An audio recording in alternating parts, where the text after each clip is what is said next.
Hello everyone, and welcome back to another video.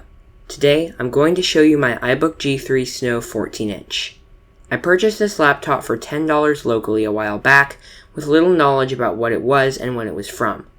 It turned out to be one of the last G3 iBooks with a lower-end 700MHz processor, 640MB of RAM, which was massive in 2002, and a 40GB hard drive, as well as a combo drive.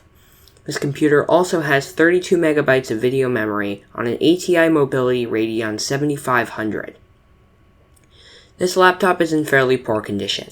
There are scratches all over the housing, and the laptop appears to be heavily used. The display is dimmed, and the machine is very worn out around the display bezel. The port selection on this laptop is very good compared to modern Macs sold today. On the left, we have a modem port, a 10100 Ethernet port, a FireWire 400 port, two USB 1.1 ports, a mini VGA port, and a headphone out port. On the right, we have a power port and a tray loading combo drive. On the back of the laptop, there is just this interesting hinge design and an area for cooling. This looks like a handle on the back, but unfortunately it's not. On the bottom, you can see that I'm missing one rubber feet and one foot holder thing. The battery has aged considerably, but it originally had a surprisingly large capacity of about 55 watt-hours. It looks like it's swelling, but that's just due to stiff springs that keep the battery installed, and the cylindrical 18650 cells used here don't swell anyway, or at least not that I've ever seen or heard of. The only thing on this laptop that is easy to service is the RAM. This laptop comes with 128MB of RAM soldered to the logic board, but there is a slot on the board where it can be expanded to 640MB of RAM. In my case, mine was actually expanded to 640MB of RAM at the factory using Apple memory. You could also slot in the airport wireless card right here.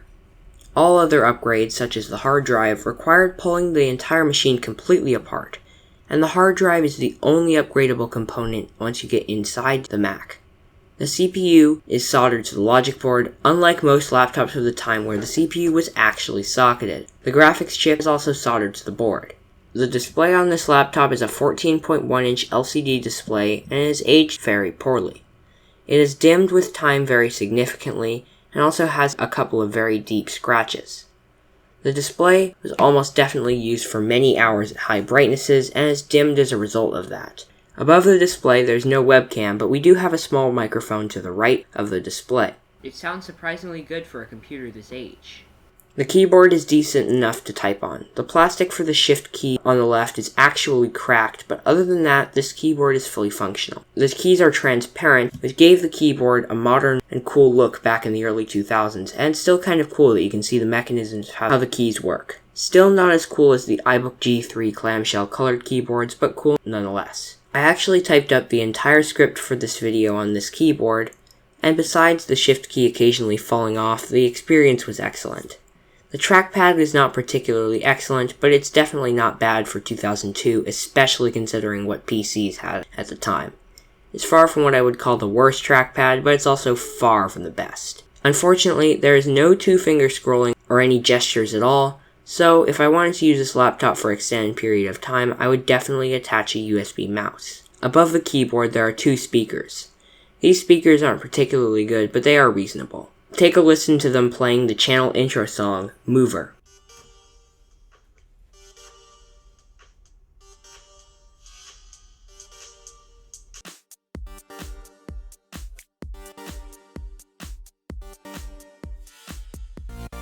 This laptop is triple booting with macOS 10.4 Tiger, macOS 10.2 Jaguar, and macOS 9.2.2. Jaguar is really only here for historical purposes, as is kind of useless in the modern day with exactly zero native up-to-date web browsers unless you want to use Classic. Tiger is a lot more useful in the modern day, with support for iWork all the way up to 09, although the G3 can only support iWork 08, and not even officially. The latest version of iTunes supported on Tiger is version 9.2.1. It still works as a music manager, however the store is extremely slow and many podcasts no longer download due to outdated security profiles. I haven't tested music downloading, but I'm guessing a lot of it wouldn't have downloaded either. One cool application is iMovie. Let me know down in the comments if you want me to try to edit an entire video in iMovie on this computer, or an iMac G4 I have as well. As far as doing modern tasks, it's not really a very viable option to get a computer of this vintage in 2020. Web browsing is really slow, and even if you have an airport card, you will need a network using much older encryption standards or no security at all. Modern applications are not viable due to the PowerPC processor, and the Xbench benchmark score is more than 14 times lower than the base model 2018 i3 Mac Mini. And that test is actually from 2006, so it's not even all-encompassing when it comes to that Mac Mini, and it probably runs even faster than that if you're using a different test.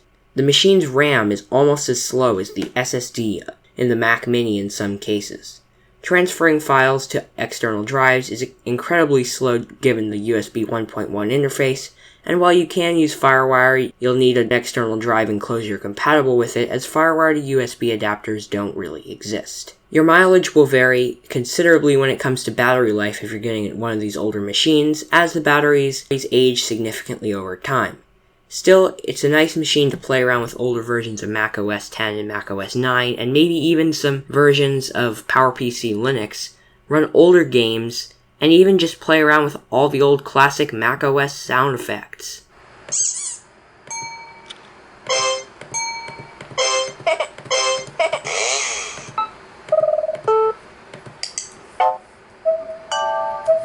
Uh-oh. Uh-oh. Uh-oh. Uh-oh. If you liked this video, give it a like and subscribe if you haven't already. Put comments, questions, and suggestions down in the comment section, and until next time, thanks for watching.